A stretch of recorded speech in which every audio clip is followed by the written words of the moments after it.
A Souza Produções convida você a se tornar um patrocinador. Semeie no nosso ministério. Com a sua oferta poderemos produzir muito mais vídeos. Este é um ministério independente e, por isso, precisa da sua participação. Inscreva-se no canal e compartilhe os vídeos. Seja um multiplicador desta visão.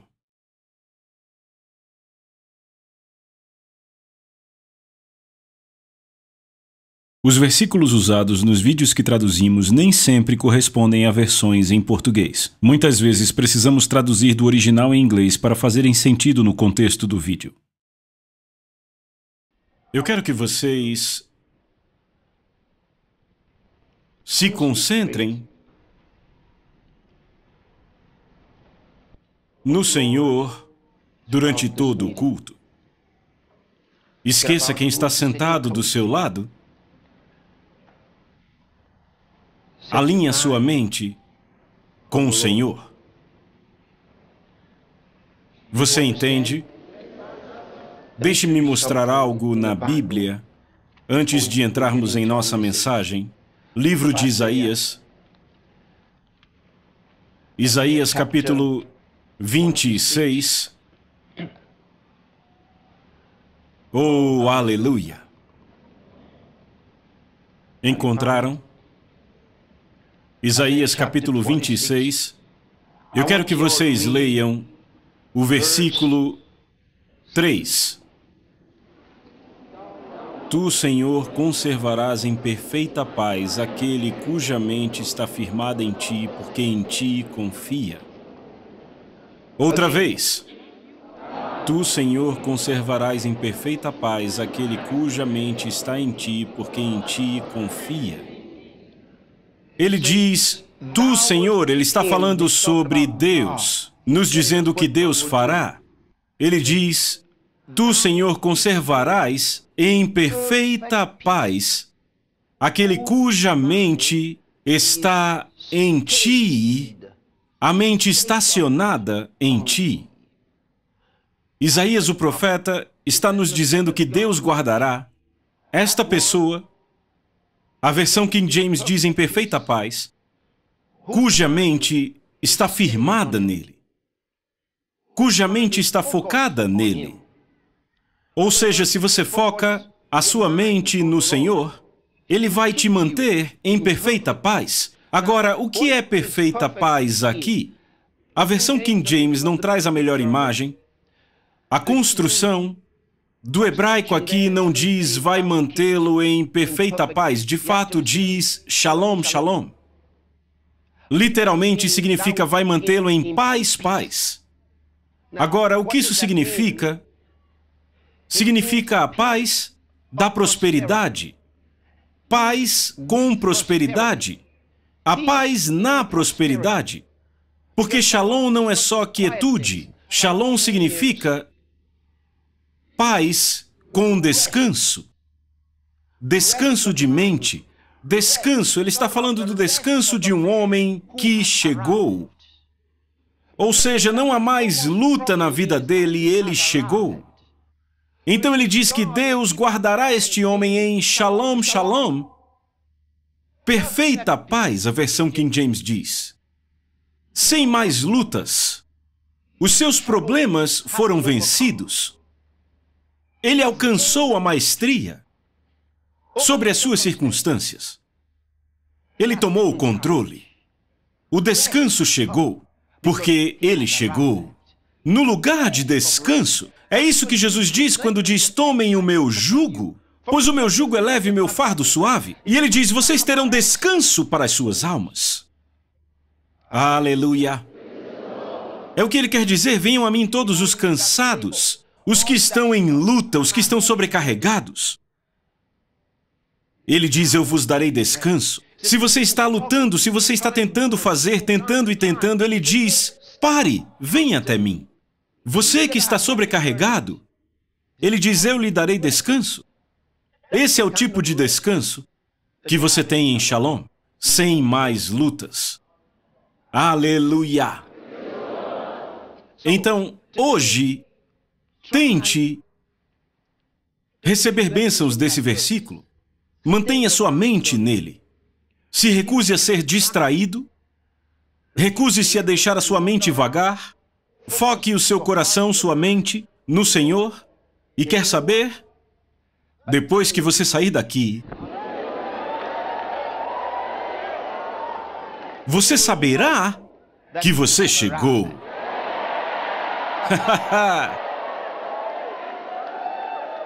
Você vai ficar gritando: eu consegui, eu consegui!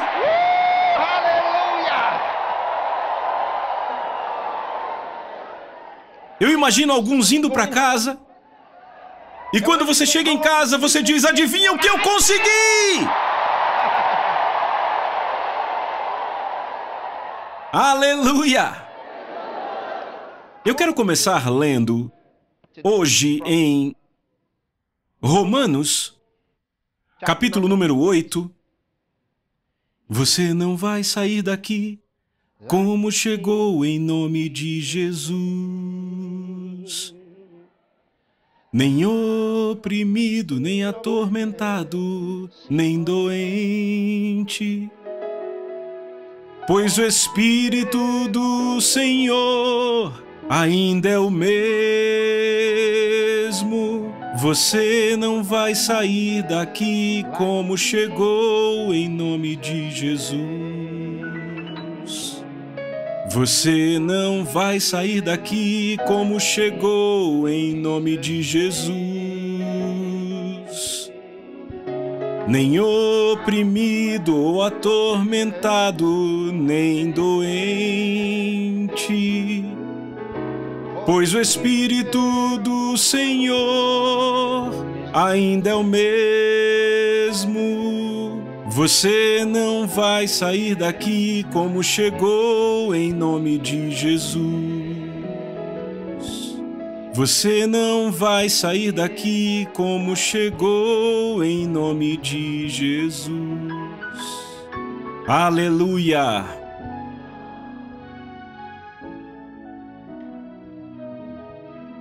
Romanos capítulo 8. Eu vou ler para vocês, a partir do versículo 14. Porque tantos quantos são guiados pelo Espírito de Deus, esses são filhos de Deus. Tantos quantos são guiados pelo Espírito de Deus, esses são os filhos de Deus. Aí, ele não está falando só de pessoas que nasceram de Deus, ele está falando de pessoas que foram levantadas por Deus, foram colocadas em uma posição de autoridade, foram levantadas por Deus. A palavra grega aí é huios. Tantos quantos são guiados pelo Espírito de Deus, esses são os huios de Deus. Sabemos que nem todo mundo que nasceu de novo é guiado pelo Espírito de Deus. Sabe, muita gente lê isso e diz: o que eu posso fazer? Sou guiado pelo Espírito. Não!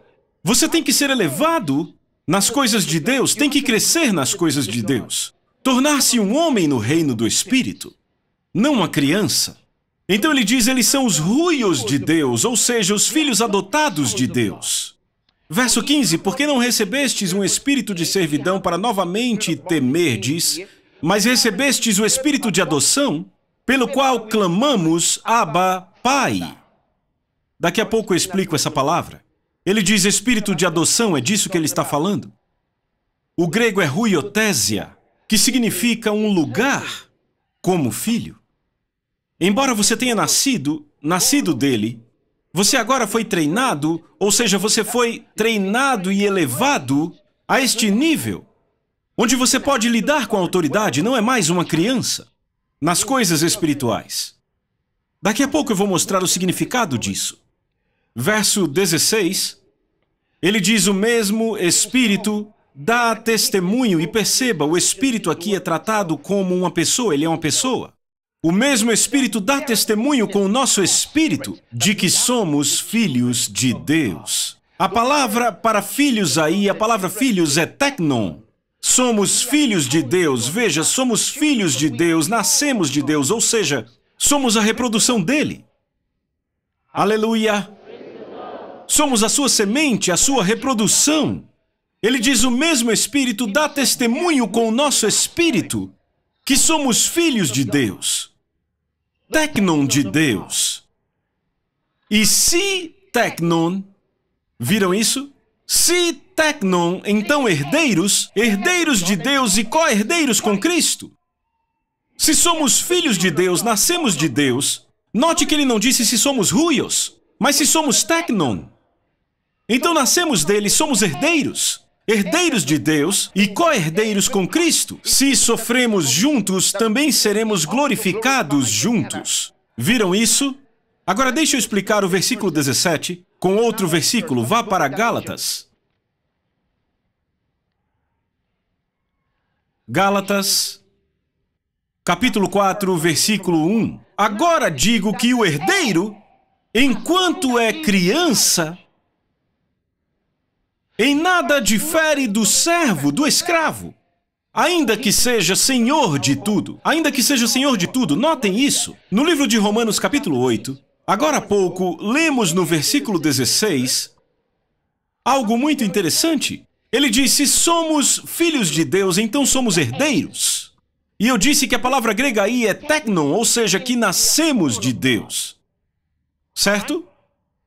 Então ele diz que somos herdeiros e co-herdeiros com Cristo. Cada um de nós que nasceu do Espírito de Deus, cada um que nasceu de novo é herdeiro de Deus. Ou seja, você tem uma herança. Ele diz você é co-herdeiro com Cristo, o que significa que tudo que pertence a Jesus Cristo pertence a você também.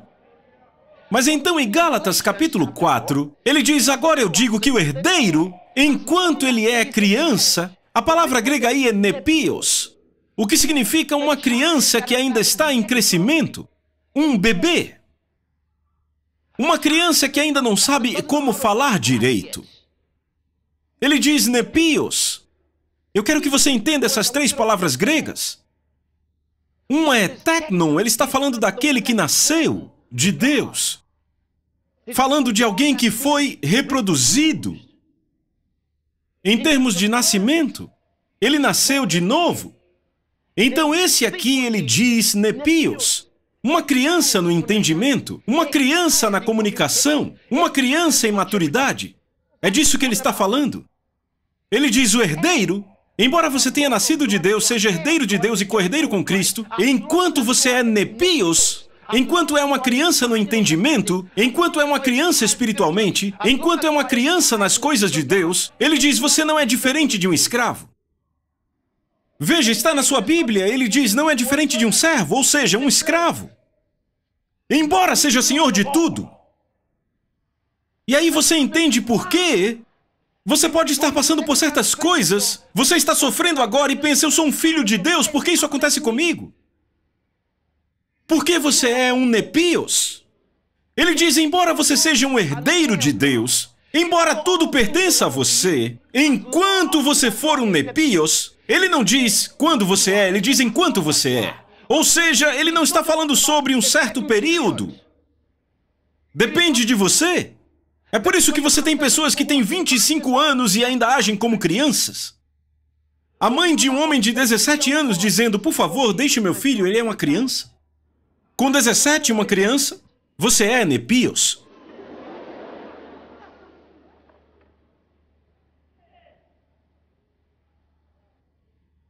E até depois de 2 anos de nascido de novo, se você não cresceu nas coisas de Deus, é um nepios.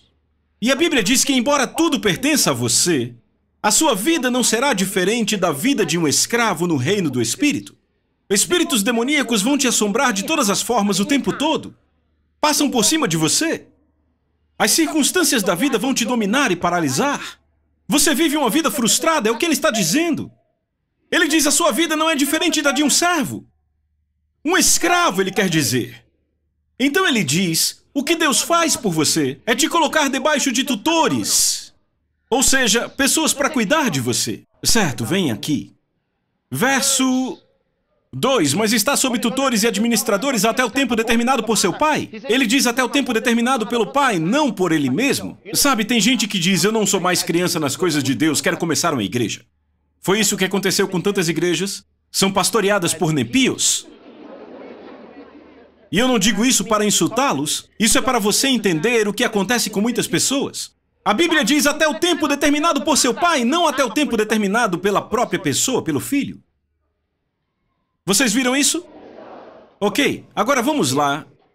Ele diz no verso 3, assim também nós, quando éramos nepios, a palavra para criança aí no grego é nepios. Quando éramos nepios, estávamos escravizados pelos elementos do mundo. Oh, meu Deus! Ele diz, quando nós éramos crianças, quando éramos nepios, ele diz, éramos escravizados. Tínhamos medo dos sonhos que tínhamos. Se sonhássemos com alguém nos possuindo à noite, ficávamos com medo. Ele diz, quando éramos nepios, estávamos escravizados pelos elementos do mundo. Pense sobre isso. Sofríamos doenças, malária, febre tifoide, dores de cabeça, resfriados, tosse. Tínhamos todo tipo de problemas. Epidemia de resfriado nós pegávamos. Ele diz assim também nós, quando éramos nepios, estávamos escravizados pelos elementos do mundo. Por que você não vai trabalhar hoje? Ah, eu estou resfriado. Por que você está resfriado? Nepios.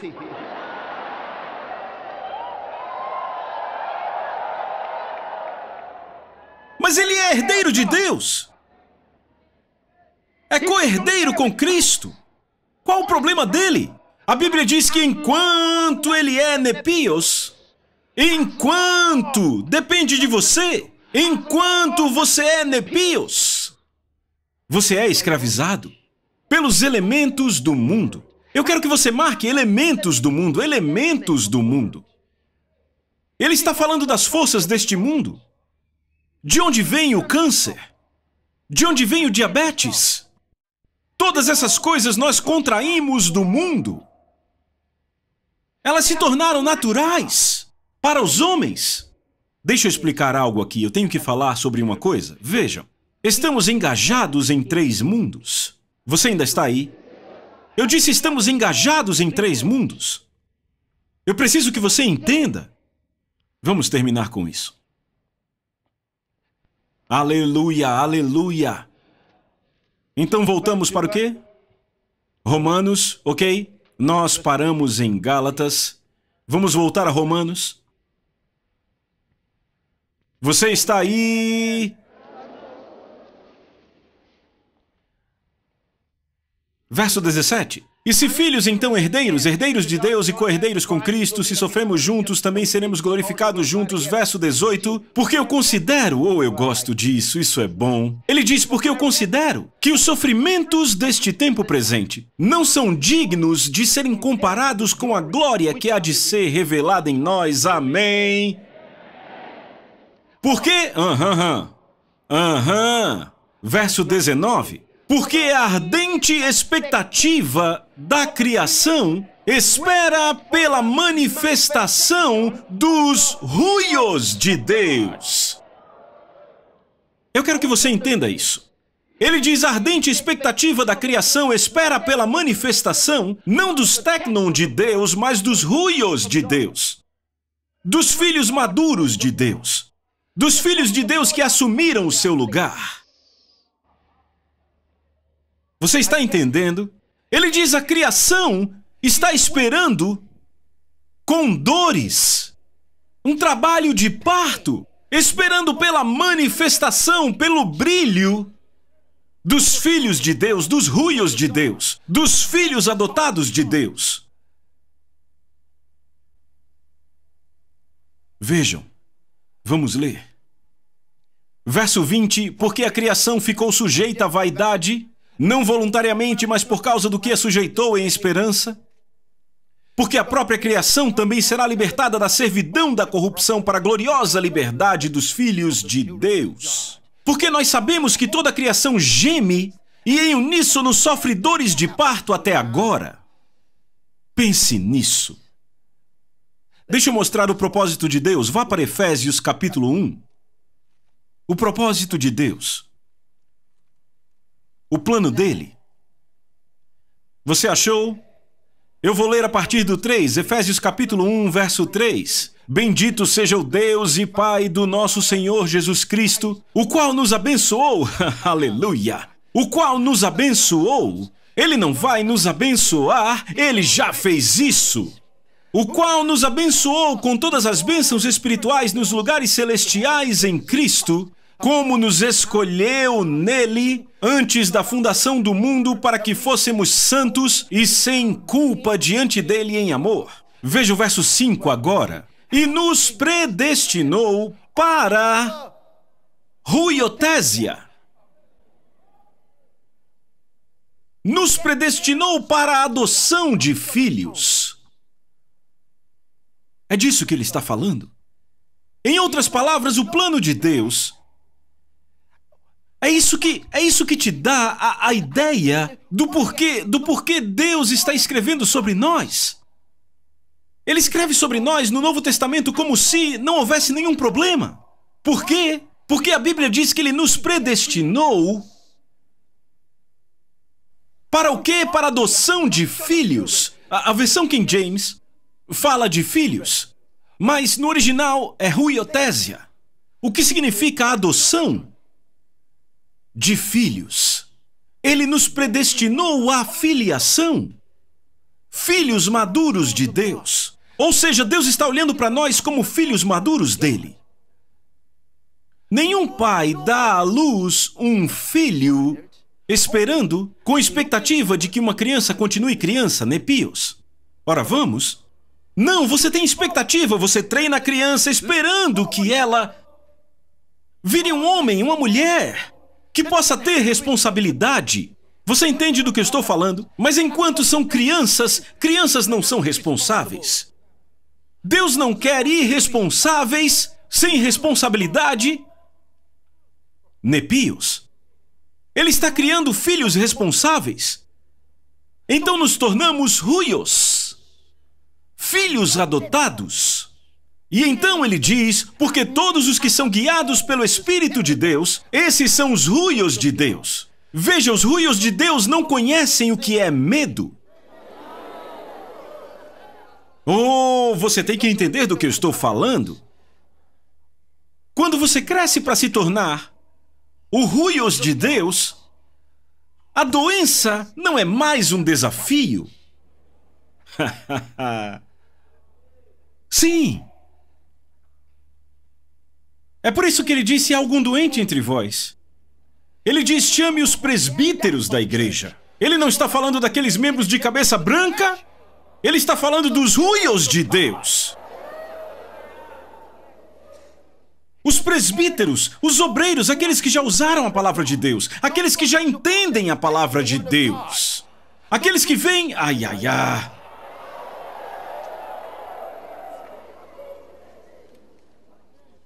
Gálatas capítulo 1.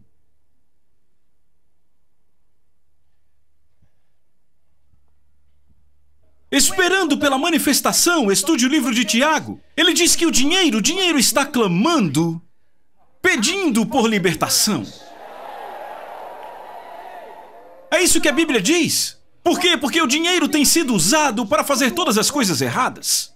Então a Bíblia diz que o dinheiro vai gritar contra aqueles que fazem mau uso dele. Veja, até o dinheiro está clamando para ser liberado. Quando o dinheiro está na mão do cara mau, o dinheiro vai ser usado para fazer algo errado. O dinheiro está clamando, mas está sob controle. Mas o dinheiro na mão do Filho de Deus é para a salvação de almas. Alguém pode gritar amém? Não, veja isso, veja. Olhe para esse lugar, onde as pessoas ouvem a palavra de Deus e são abençoadas. Imagine se esse dinheiro não estivesse em nossas mãos, estivesse nas mãos de outra pessoa lá fora. Ele usaria para construir um cassino. E todo mundo ia lá cometer todo tipo de abuso, e então muita gente perderia suas vidas. Virariam estatísticas no mundo. Mas quando está nas mãos do povo de Deus, o dinheiro produz livros, áudios, vídeos falando de Jesus por todo o mundo. Aleluia, a ardente expectativa da criação. As plantas dessa igreja são as mais felizes do mundo. Eu estou dizendo. Mas se um nepios cuidar delas, isso é um problema.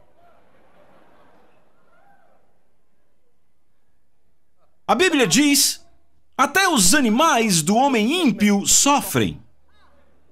Seus animais sofrem. Você pode alimentá-los, eles podem estar com uma boa aparência ali, mas não estão felizes. Sabe por quê? Porque a aparência deles não é o que eles são. Eles veem os anjos não indo para a casa deles. Eles veem demônios andando pela casa.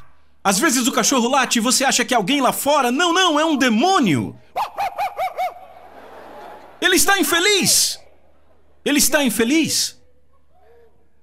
A ardente expectativa da criação espera pela manifestação que apareçam os filhos de Deus. Aleluia! Oh, sim! Gálatas capítulo 1. Eu quero que leiamos algo. Você está aí? Vamos ler o verso 4. Vamos ler a partir do 3 para termos o contexto certo. Ele diz: graça seja a vós, e paz da parte de Deus o Pai, e do nosso Senhor Jesus Cristo, o qual se deu por nossos pecados, para que pudesse nos livrar do presente mundo maligno, conforme a vontade de Deus e nosso Pai. Eu disse que estamos engajados em 3 mundos diferentes. O primeiro é esse presente mundo maligno. Este presente mundo maligno. E a Bíblia diz que Jesus Cristo se entregou por nossos pecados. Nos salvou dos nossos pecados para que pudesse nos libertar deste presente mundo maligno. Para que esse mundo maligno não tenha poder sobre nós. Por que ele chama de este presente mundo maligno?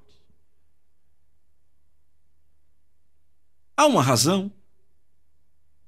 Este mundo foi dominado a partir de outro mundo. Ele foi subjugado a partir de outro mundo. 2 Coríntios, capítulo 4. Encontraram? Verso 4. Mas se o nosso evangelho está escondido para aqueles que estão perdidos, nos quais o Deus deste mundo cegou as mentes daqueles que não creem, para que a luz do glorioso evangelho de Cristo, que é a imagem de Deus, não brilhe sobre eles. Diz que o Deus desse mundo cegou a mente deles. Quem é o Deus desse mundo? Satanás. Satanás é o Deus deste mundo. A palavra grega é aeon. Este mundo. Aeon significa esta era. O sistema deste mundo.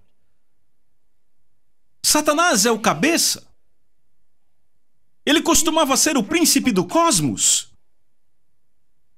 Mas ele foi expulso. Jesus disse: agora o príncipe deste mundo, desse cosmos, será expulso. Nesta passagem, o grego para mundo é cosmos. Ele definiu um sistema. E ele o governa de fora dele. Em Gálatas, capítulo 1. Agora vamos ler o verso 4. Ele diz: Jesus Cristo, qual se deu por nossos pecados para que pudesse nos livrar do presente mundo maligno. Maligno, o grego é poneros, ou seja, mal. Cheio de dores, incômodos, dificuldades, problemas, riscos, perigos, sofrimentos, aflições. É o que isso significa, mal. Coisas que te deixam infeliz o tempo todo. Trabalhos infrutíferos. Ele chama esse presente mundo maligno. Este é o mundo no qual o homem vive. Todo dia. É por isso que a Bíblia diz: eles estão sem Deus no mundo. Andando por aí sem Deus, que vida! Andando por aí sem Deus.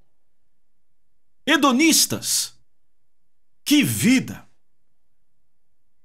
não ter luz. Este mundo é cheio de dor, cheio de frustrações. Muitas vezes os homens se perguntam por que eu nasci, por que será que eu vim, o que eu estou fazendo aqui? Alguns até maldizem seus pais por terem dado à luz eles. Eu não disse a ninguém que eu queria vir, por que me trouxeram? Esse mundo, diga a pessoa do seu lado, esse mundo, este presente mundo maligno. E vivemos nesse mundo. Vivemos aqui. Porque este mundo foi estabelecido sobre o cosmos no qual nos encontramos. Nem sempre foi assim. Mas você conhece a história, como ficou desse jeito. Como Satanás se tornou o Deus desse mundo.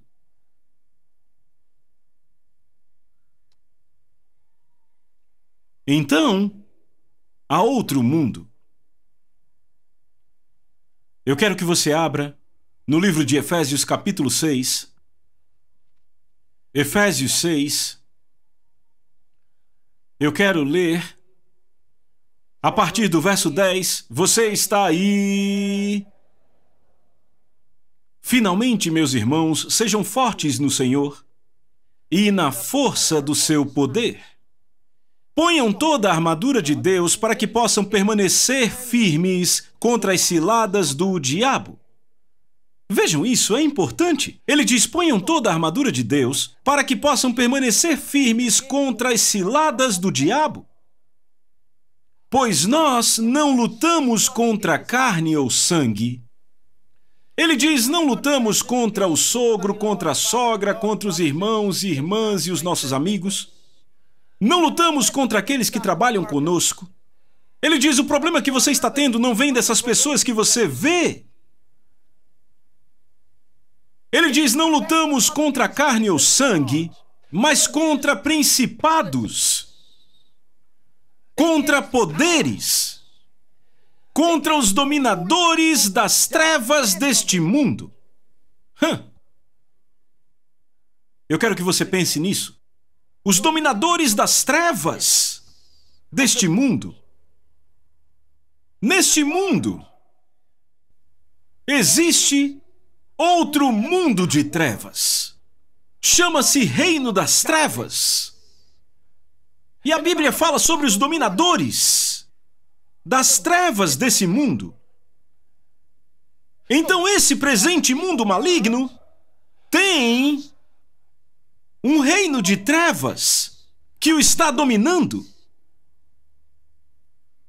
Ele diz, nós não lutamos contra carne ou sangue, mas contra principados, contra poderes, contra os dominadores das trevas desse mundo.